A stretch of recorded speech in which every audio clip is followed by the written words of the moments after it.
Besar Universitas Gadjah Mada atau UGM.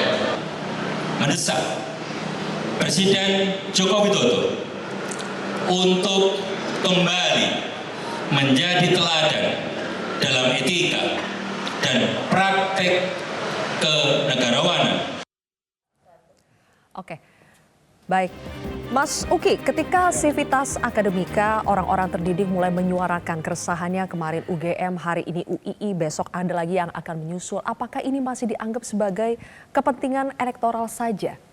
Ya, saya pikir sih ya, di alam demokrasi yang sehat seperti sekarang ini, sah-sah saja setiap orang mengungkapkan pendapatnya gitu. Dan kita bisa lihat bahwa orang-orang tersebut tidak mendapatkan ancaman, intimidasi atau apapun, mereka bebas-bebas saja mengungkapkan apa yang menjadi isi pikiran ya, walaupun itu ya kemudian menjadi kritikan keras kepada pemerintah gitu. Nah, tapi saya mau membahas ya, tadi kan Bang Masinton semacam membangun koneksi antara apa yang terjadi hari ini dengan tumbangnya rezim Orde Baru dulu ya.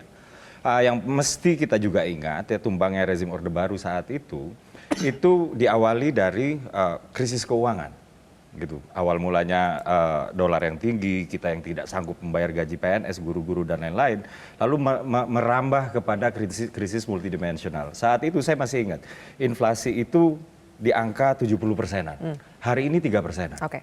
Masyarakat itu mudah hidupnya dengan inflasi yang rendah. Apa-apa terbeli dan lain-lain. Itulah kenapa inilah benang merah dari tingginya kepuasan kepada kinerjanya Pak Jokowi gitu. Jadi apa yang terjadi 98 apabila memang diupayakan untuk terjadi lagi, saya pikir ini nggak akan terjadi. Kuncinya adalah di inflasi. Itu kau melihat begini itu yang pertama. Sebentar dong Bang Masinton. Sebentar dong Masinton. Kalau persoalan 98 itu kau tidak bisa melihat itu hanya dari teknis. Itu adalah kemuakan rakyat, kemuakan mahasiswa, kemuakan buruh, kemuakan petani kepada kekuasaan negara yang sudah melampaui batas, mengelola negara tidak lagi berdasarkan etika, tidak lagi berdasarkan nilai-nilai demokrasi, anti demokrasi. Saya pikir, jadi kau tidak melihatnya secara teknis begitu. Saya pikir kata etika juga belakangan ini menjadi pasal karet ya.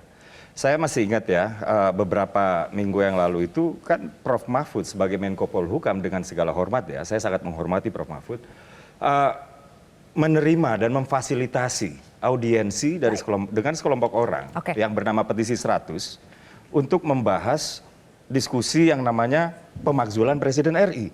Jadi Menko Polhukam RI menerima dan memfasilitasi diskusi yang temanya adalah pemakzulan Presiden RI. Nah, menurut saya inilah yang pelanggaran etik. Kenapa ini nggak kawan-kawan teriakin? Nah, kalau kaitannya dengan pertanyaan Mbak Sylvia tadi, apakah ini hanya sekedar bunga-bunga elektoral? Yes. Gitu. Yang sana melakukan pelanggaran etik, kita nggak ribut-ribut kok. Oh, gitu. Beda itu. Coba-coba. Oke, di tengah dulu mungkin Bang Bestari punya pendapat yang berbeda dari tadi, sudah ketawa-ketawa nih. Ya, terima kasih. Memang ini menjadi situasi yang saya melihatnya miris gitu ya. Di tengah kita menyebutnya bersepakat bersama bahwa ini adalah pesta rakyat, tapi kemudian dihiasi dengan banyak hal, pertentangan pikiran dan juga sikap terhadap tindak tanduk dari beberapa elit-elit di Republik ini. Siapa Bang? Langsung aja disebut. Ya, itu sudah tergambarkanlah tadi, ya kan? Nah, kita harus berpikir begini, bahwa pemilu ini, agenda pemilu ini harus diselesaikan. Gitu, ini sudah berjalan. Kalau melihat lagi ke belakang, ini nanti lama-lama kita semakin membuat tembok-tembok di antara satu dengan yang lain. Nah, kami berpikir bahwa hari ini saatnya kami berkoalisi sebesar-besarnya dengan rakyat yang memang menginginkan perubahan. Saya nggak tahu nih, hari ini kita inginkan perubahan. Banyak sekali kita temuin masyarakat di Indonesia ini dalam perjalanan paslon kami itu ya adalah menginginkan satu perubahan yang tidak lagi mau kemudian harga-harga itu tidak terkendali, ya kan? Pada saat-saat kritis kemudian keluarlah hal-hal yang kemudian memberikan semacam madu di hidung sebentar, Ya ini yang harus disikapi. Ke depan itu harus ada satu kepastian bagi masyarakat untuk betul-betul menerima satu kesejahteraan itu Baik. secara berkeadilan, Oke. bukan karena waktu-waktu tertentu dikarenakan oleh ada pemilu dan sebagainya. Baik. Ini miris, ya toh. Nah ini yang mungkin bisa menjadi penyikapan bagi Arif, bagi kita semua. Jangan sampai kita tenggelam dalam pemilu ini hanya untuk membuat belah-belahan yang akhirnya menyusahkan masyarakat. Oke, Saya baik. kira itu. Kemudian satu lagi yang Bang ini. Besari, kita harus jeda ini buat headline. Nanti kita lanjutkan lagi ya. Saya yakin Kang Ujang dan juga Mas Adi juga sudah siap menganalisa apa yang sudah disampaikan oleh 3 narasumber di sini dan juga Gibran. Tapi kita harus jeda. Pemirsa, headline itu akan kembali. Usai jeda.